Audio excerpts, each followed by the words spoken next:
Thank you, Mr. Speaker. With your permission, I'll make a statement on the government's measures to safeguard our United Kingdom against the new variants of COVID until we've administered enough vaccinations to free ourselves from the virus. And I'm acutely conscious that at this moment, parents are balancing the demands of working from home with supporting the education of their children. Business people are enduring the sight of their shops or restaurants or other enterprises standing empty and idle, and sadly, too many are coping with the anxiety of illness or the tragedy of bereavement. And I'm deeply sorry to say that the number of people that have been taken from us has surpassed 100,000, as the House was discussing only an hour or so ago. And I know that the House will join me in offering condolences to all those who have lost loved ones. The most important thing we can do to honour their memory is to persevere against this virus with ever greater resolve, and that's why we've launched the biggest vaccination programme in British history. 3 weeks ago I reported that the UK had immunised 1.3 million people. Now that figure has multiplied more than fivefold to exceed 6.8 million people, more than any other country in Europe, and over 13% of the entire adult population. In England, we've now delivered first doses to over 4/5 of those aged 80 or over, and over half of those aged between 75 and 79, and 3/4 of elderly care home residents. And though it remains an exacting target, we are on track to achieve our goal of offering a first dose to everyone in the top 4 priority groups by the middle of February. I can also reassure the House that all current evidence shows that both the vaccines we are administering remain effective against the new variant that was first identified in London and the South East by means of our world-leading capability in genomic sequencing. The UK has now sequenced over half of all COVID-19 viral genomes that have been submitted to the global database, 10 times more than any other country. And yesterday, my right honourable friend, the Health Secretary, announced our new variant assessment platform, through which we will work with the World Health Organization to offer our expertise to help other countries. Because a new variant anywhere poses a potential threat everywhere. To guard against this danger, we must also take additional steps to strengthen our borders to stop those strains from entering the UK. We've already temporarily closed all travel corridors, and we're already requiring anyone coming into this country to have proof of a negative COVID test taken in the 72 hours before leaving. They must also complete a passenger locator form, which must be checked before they board and then quarantine on arrival for 10 days.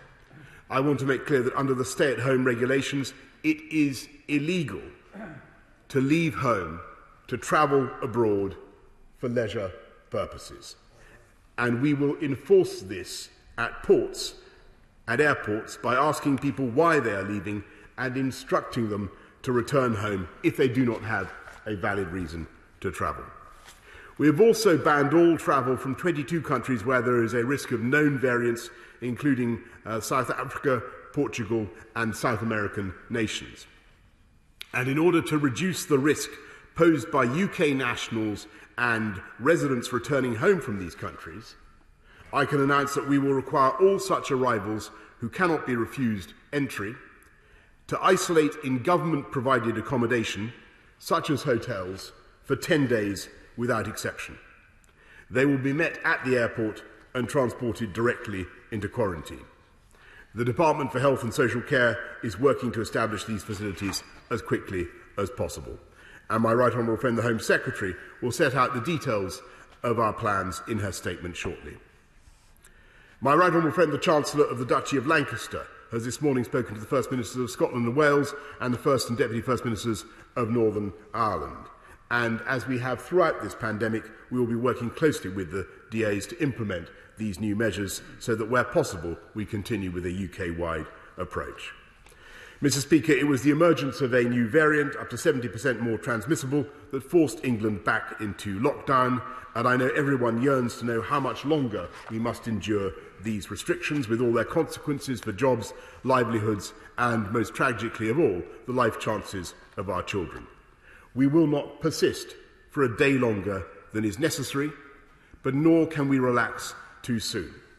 Because if we do, we run the risk of our NHS coming under still greater pressure compelling us to reimpose every restriction and sustain those restrictions for longer.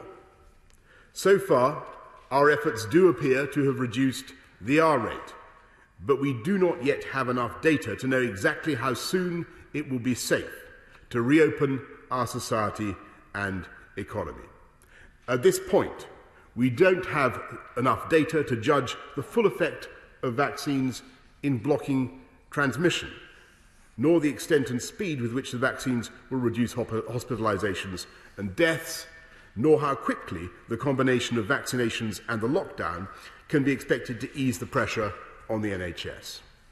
What we do know is that we remain in a perilous situation, with more than 37,000 patients now in hospital with COVID, almost double the peak of the first wave. But the overall picture should be clearer by mid-February. By then, we will know much more about the effect of vaccines in preventing hospitalizations and deaths, using data from the UK, but also other nations like Israel. We will know how successful the current restrictions have been in driving down infections. We will also know how many people are still in hospital with COVID, which we simply can't predict with certainty today. So we will then be in a better position to chart a course out of lockdown without risking a further surge that would overwhelm the NHS.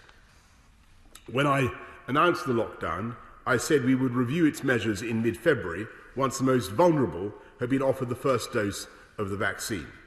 So I can tell the House that when Parliament returns from recess in the week commencing the 22nd of February, subject to the full agreement of the House, Mr. Speaker, we intend to set out the results of that review and publish our plan for taking the country out of lockdown. That plan will, of course, depend on the continued success of our vaccination programme, the capacity of the NHS, and on deaths falling at the pace we would expect as more people are inoculated. Our aim will be to set out a gradual and phased approach towards easing the restrictions in a sustainable way, guided by the principles we've observed throughout the pandemic, beginning with the most important principle of all, that reopening schools must be our national priority. And the first sign of normality beginning to return should be pupils going back to their classrooms. I know how parents and teachers need as much certainty as possible, including 2 weeks' notice of the return of face-to-face teaching. So I must inform the House that for the reasons I have outlined, it will not be possible to reopen schools immediately after the February half-term. And I know how frustrating that will be for pupils and teachers who want nothing more than to get back to the classroom, and for parents and for carers who've spent so many months juggling their day jobs, not only with homeschooling, but with meeting the myriad other demands of their children from breakfast until bedtime. And I know too the worries we all share about the mental health of our young people during this prolonged period of being stuck at home. So our plan for leaving the lockdown will set out our approach towards reopening schools. If we achieve our target of vaccinating everyone in the four most vulnerable groups with their first dose by the 15th of February, and every passing day sees more progress towards that goal, then those groups that have developed immunity from the virus about 3 weeks later, that is by the 8th of March, we hope it will therefore be safe to begin the reopening of schools from Monday the 8th of March, with other economic and social restrictions being removed thereafter as and when the data permits. Then or thereafter, I should say, Mr. Speaker. As we're extending the period of remote learning beyond the middle of February, I can confirm that the government will prolong arrangements for providing free school meals for those eligible children not in school, including food parcels and the national voucher scheme, until they've returned to the classroom. We can also commit now that, as we did this financial year, we will provide a programme of catch-up over the next financial year. And this will involve a further £300 million of new money to schools for tutoring. And we will work in collaboration with the education sector to develop, as appropriate, specific initiatives for summer schools and a COVID premium to support catch-up. But we recognise that these extended school closures have had a huge impact on children's learning, which will take more than a year to make up.